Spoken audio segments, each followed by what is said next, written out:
In today's video, we're going to be looking at a quick way to access our Windows 10 taskbar applications without having to click anything.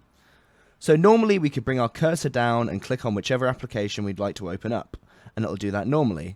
However, if for some reason we don't have access to our mouse, we can press the Windows key and the number that corresponds to where the program is on the taskbar.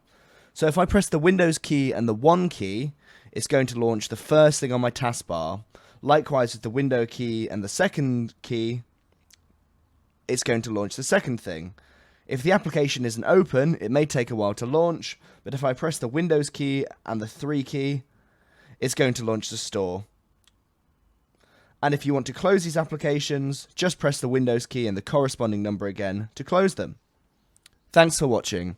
Visit Kazzicom.com for more information on IT support, cloud solutions, Office 365 and many more services.